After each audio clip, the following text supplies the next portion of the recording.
ఒకే ఒక్క వ్యక్తి ఒక కలగన్నాడు. ఆ కల కోసం తనకున్న ఉద్యోగాన్ని వదులుకున్నాడు. తన ఇంటి గ్యారేజ్లో ఒక చిన్న కంపెనీ ప్రారంభించి పుస్తకాలు అమ్ముకుంటుంటే అది చూసి అంతా నవ్వారు. ఆ కంపెనీకి అమెజాన్ అని పేరు పెట్టి ప్రస్తుతం ప్రపంచవ్యాప్తంగా తన సేవలను విస్తరించి ఇప్పుడు ఆ ఆన్లైన్ మార్కెట్లో దొరకని వస్తువంటూ లేనంతగా అమెజాన్ అడవుల్లా ఆ వ్యాపారాన్ని విస్తరించాడు. ఎంతలా అంటే ప్రపంచ ధనవంతుల జాబితాలో చేరిపోయేంత, బిల్గేట్ని సైతం దాటిపోయేంత. అసలు షాపింగ్ అనే పదాన్నే మార్చేసి కొనాలంటే ఇల్లు కదలక్కర్లేదు అనే స్థాయికి కస్టమర్లను తీసుకువెళ్లిపోయిన వ్యాపార మాంత్రికుడు జెఫ్ బెజోస్.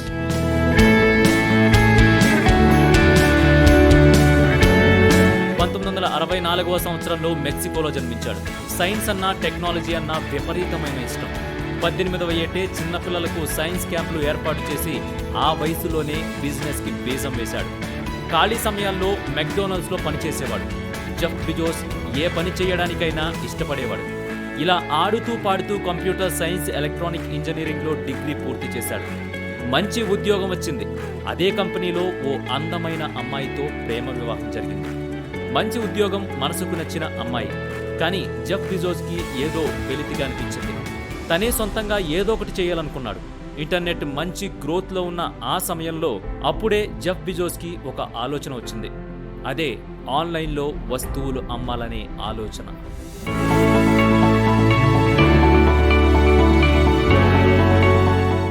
అనుకున్నదే తడవుగా ఉద్యోగానికి రాజీనామా చేసి తల్లిదండ్రుల దగ్గర కొంత సొమ్ము తీసుకుని తన పని ప్రారంభించాడు. కానీ అక్కడే చిక్కుముడులు ఎదురయ్యాయి. వస్తువును చూపించి అమ్మడమే చాలా కష్టం. కానీ అదే వస్తువుని ఫోటో రూపంలో చూపించి దాని నాణ్యత మీద నమ్మకం కలిగించి అమ్మడం అంటే మాటలు కాదు. చాలామంది జెఫ్ బెజోస్ని తన ప్రయత్నాన్ని మానుకోమన్నారు, నష్టపోతావని హెచ్చరించారు. కానీ జెఫ్ బెజోస్కి తన ఐడియా మీద నమ్మకం ఉంది. వెనకడుగు వేయకుండా ముందుకెళ్లాడు. వెబ్సైట్ని రూపొందించి 1994 అమెజాన్ అనే పేరుతో మొట్టమొదట ఆన్లైన్లో పుస్తకాల విక్రయం మొదలుపెట్టాడు. మొదట్లో పుస్తకాలు పెట్టడానికి కూడా చోటు లేక ఆర్డర్ వచ్చాక ఆ పుస్తకం కోసం ప్రతి షాప్ వెతికి ఏదోలా ఆ పుస్తకాన్ని తెచ్చి పార్సిల్ చేసి కస్టమర్కి పంపించేవాడు జెఫ్ బెజోస్. ఇక కంపెనీ మొదట్లో నడపడం కొంచెం కష్టంగానే ఉండేది. చివరికి 1997లో పెట్టుబడుల కోసం స్టాక్ మార్కెట్కి ఎక్కింది అమెజాన్. ఆ కంపెనీ గ్రోత్ చూసి $10గా ఉన్న షేర్ వాల్యూ అమాంతం $100గా పెరిగింది. కానీ ఆ సమయంలో వచ్చిన షేర్ మార్కెట్ పెట్టుబడుల హెచ్చుతగ్గుల వల్ల అదే అమెజాన్ షేర్ వాల్యూ $100 నుంచి $7కు పడిపోయింది. జెఫ్ బెజోస్ కలలు పేక మేడల్లా కుప్పకూలిపోయాయి. అప్పటి వరకు పడ్డ శ్రమ ఆవిరైపోయింది.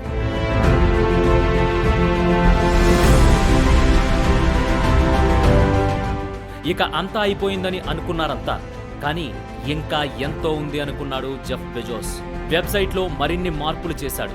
ఇంకా కష్టపడ్డాడు. చివరికి 2002లో పోగొట్టుకున్న దానికంటే రెట్టింపు రాబట్టాడు. అమెజాన్ ఆన్లైన్ వ్యాపారం మాత్రమే కాదు, అమెజాన్ ప్రైమ్, అలెక్సా, కొన్ని ఆంగ్ల పత్రికలు, ఇలా చాలా వాటిలో అమెజాన్ సంస్థను విస్తరింపజేశాడు. ప్రపంచ ధనవంతులు అనగానే గుర్తొచ్చే బిల్గేట్స్ ఆస్తి $92 బిలియన్ అయితే జెఫ్ బెజోస్ సంపద $140 బిలియన్. అందనంత ఎత్తుకు ఎదిగాడు. అదే ఒక్క ఎదురు దెబ్బ తగిలిందని వెనక్కి తగ్గినా, లేక తన ఐడియా మీద తనకి నమ్మకం లేకపోయినా ఈరోజు అదే కంపెనీలో, అదే సీట్లో, అంతే చిన్న ఆలోచనలో ఉండిపోయేవాడు. అందుకే think big, think out of the box అన్నారు. అందరికంటే భిన్నంగా ఆలోచించాలి. ఎదురు దెబ్బలు సహజం, కానీ దాన్ని గుణపాఠంగా చేసుకుని మరింత ముందుకు వెళ్ళగలగటమే అసలైన ఆత్మవిశ్వాసం.